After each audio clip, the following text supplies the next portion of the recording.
Siz cadunu tapa bilirsiniz. Gəlib bizim evimizdə cadu çıxarda bilərsiniz. Cadunu necə tapaq? Cadunu necə batil edək? Bu kimi sualları çox verirlər, çox müraciət edirlər və bu videonu sona qədər izləsəz, birincisi cadunu özünüz tapacaqsınız, ikincisi özünüzü qondarma cindarlardan, cadu çıxardanlardan qoruyacaqsınız. Həmçinin pulunuza da qənaət edəcəksiniz. Sona qədər izləyin, bütün yolları sizə öyrədəcəm. Birincisi bilmək lazımdır ki, bir insana cadu edilib edilməməyini baxıcıdan soruşulmur. Bir çox insanlar müraciət edəndə deyirlər ki, mənə cadu olunub. Soruşuram hardan bilirsən? Deyir baxdırmışam, mənə deyiblər. Filan kəs baxdırıb, mənə deyiblər ki, sənin üzərində cadu əməli var. Lakin həmin insandan cadu xəstəliyinin əlamətlərini soruşduqda baxırsan ki, sap-sağlam adamdır. Sadəcə baxıcıların tələsinə düşüb, onların dediyi sözə görə canına qorxu düşüb, xoflanıb və indi cadu çıxardan, cadu tapan axtarır. Cadu da bir xəstəlikdir. Necə digər videolarımda sizə anlatmışam.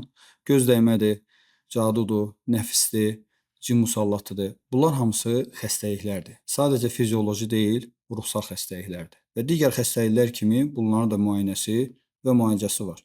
Və həmçinin bunların da əlamətləri vardır. Cadunun əlamətləri haqqında başqa videolarda izləyə bilərsiniz. Lakin bu videoda mən sizə əgər cadu olunduğunu ehtimal edirsiniz və yaxud dəqiq artıq bilirsiniz ki, sizə cadu olunubdur, onu necə tapacağınızı və necə batil edəcəyiniz haqqında öyrədəcəm. Ən birinci üslub dua etməkdir. Dua müminin silahıdır. Peyğəmbərimizə, ona və onun əhl-i beytinə Allahın salam və salavatı olsun, cadu edildikdə və bu onu bildikdə, çünki biz bilirik ki, ona cadu edilmişdi və təsiri var idi, lakin bilmirdi. Bildikdə isə nə etdi?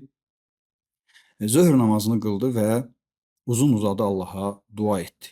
Çoxlu-çoxlu dua etdikdən sonra yatdı və yuxuda Allah Taala ona edilən cadunun, əməlin yerini göstərdi və beləcə oyandıqda gedib o cadunu tapıb batil etdilər.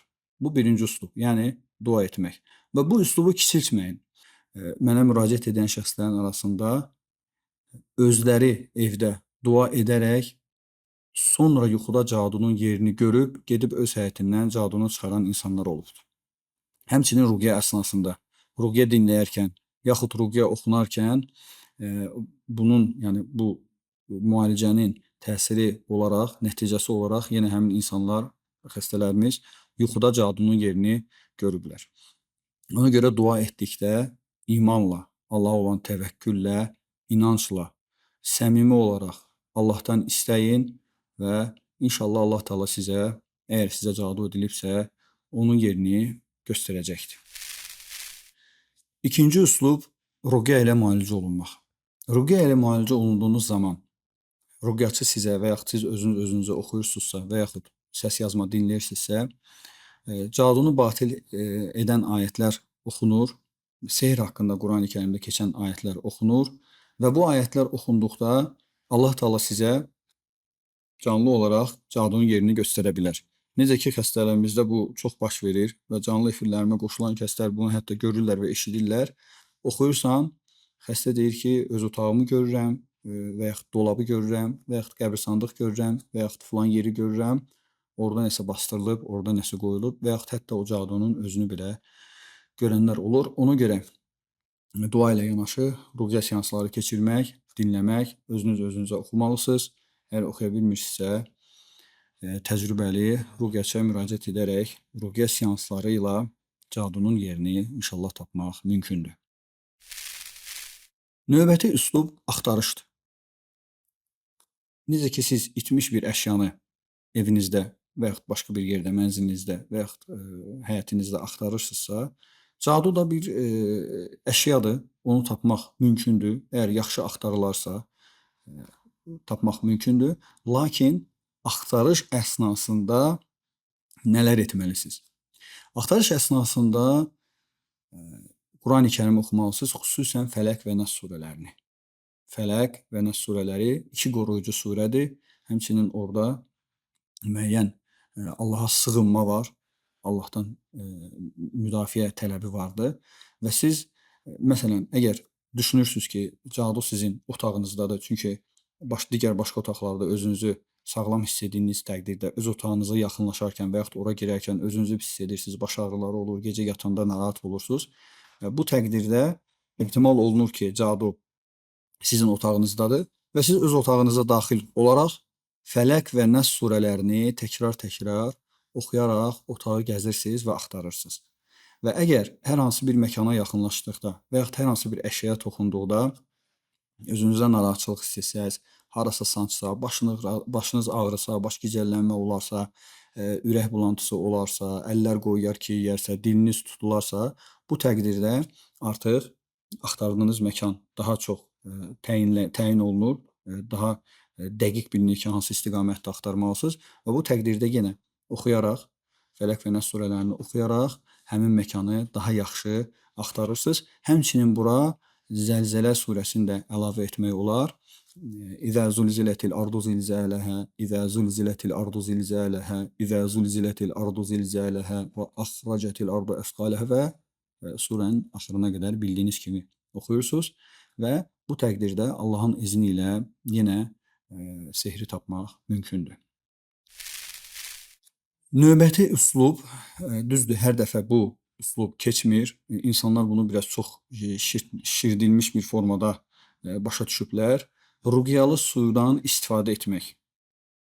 Əgər yenə sehr məsəl üçün bu otaqda olması, müəyyən bir yerdə olması ehtimal olunursa və yaxud həyətinizdə olması ehtimal olunursa, ruqyalı su götürərək həmin otağı, müəyyən əşyaları, dolabı, yatağınızı, altını, arxasını ruqyalı su səpərək gəzirsiniz və ola bilsin ki, hər hansı bir əşyanın üzərinə həmin ruqyalı su toxunduqda daxildə bir narahatçılıq olsun və həmçinin siz bilirsiniz ki, əgər videolarımı izləyirsinizsə, bilirsiniz ki, insana cadu edilibsə və bunun təsiri olubsa, mütləq şəkildə onun bədənində cin musallatı olmalıdır və ola bilsin ki, ruqyalı su həmin cadu əşyasına toxunduqda və yaxud onun gizlənən bir yerə toxunduqda, səpildikdə o su insan yəni daxilində müəyyən bir narahatçılıq olacaq. Hətta cin məsələn qışqıra bilər, müəyyən əziyyət çəkə bilər. Bu təqdirdə bilirsiniz ki, bu əşyanın içindədir və yaxud onun üzərinə olunubdur və daha ətraflı axtarırsınız. Burada bir hekayə yadıma düşdü. Bir qızda cadu olunmuşdu və ruqyatçı, söhbət məndən getmir, başqa ölkədə baş vermiş bir şeydir və ruqyatçı həmin onun otağında suyu səpərkən bu su onun ən çox sevdiyi oyuncağa dəyir və daxildəki cin qışqırır və oyuncağı açdıqda cadunun onun içində gizləndiyini bəlli edirlər. Bu üslublar faydalı, dinimiz tərəfindən icazəli və doğru olan üslublardır.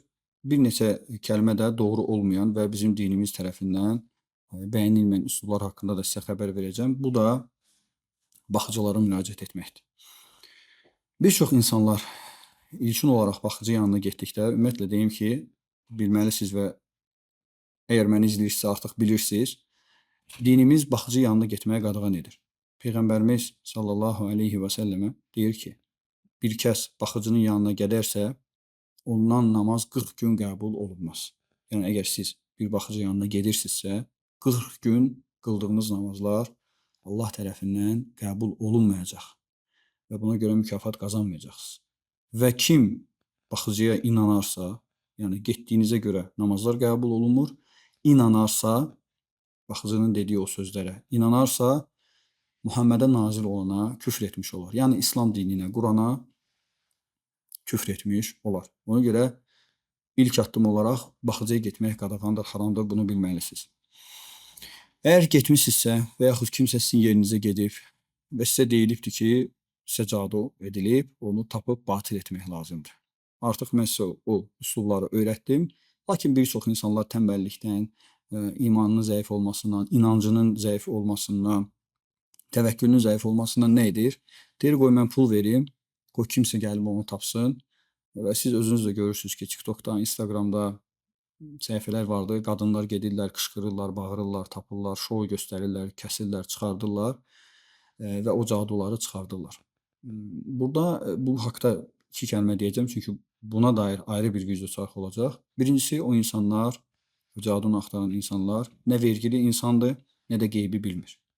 Yəni onlar divanın içində gizlədilən bir əşyanı heç vaxt görə bilməz. Onların rentgen gözü yoxdur. Divarın içində gizlənilən bir əşyanı tapa bilməz. Torpağın altında basdırılmış bir şeyi görə bilməz. Bu fizika qanunlarına ziddir.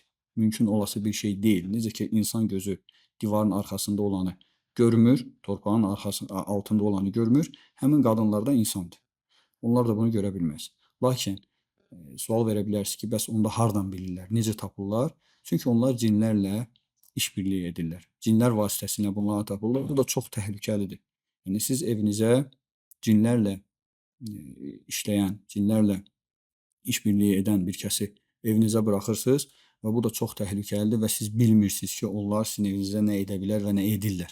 Ona görə belə şeylərdən uzaq durmaq lazımdır. Baxıcıdır, dua tapandır, cadu tapandır. Bunların hamısından uzaq durmaq lazımdır. Mən artıq sizə doğru üsulları, effektiv üsulları öyrətdim, çatdırdım. Onlardan istifadə edin, onları tətbiq edin və Allahın izni ilə İnşallah sizə edilən, əgər sizə həqiqətən cadu edilibsə, onu tapacaqsınız və unutmayın ki, cadunu tapmaq birinci etapdır. Əgər cadu tapıldısa, onu batil etmək lazımdır. Bu haqda kanalımda videolar var. İzləyib onun batil etmə qaydasını, üslubunu öyrənə bilərsiniz. Bəzi insanlar tapdıqda aparıb ayaq yoluna atır, üzr istəyirəm, axar suya atır, batil etmir. Bu da böyük xətadır. Mütləq şəkildə tapılan cadu doğru düzgün şəkildə batil olunmalıdır. Bu da çox asandır. Su götürürsən, içinə ruqiyyə ayətlərini oxuyursan, həmin o cadu əşyasını suyun içinə qoyursan, bundan da batil olur. Və buna görə kiməsə pul verməyə də gərək yoxdur. Özünüz edə bilərsiniz.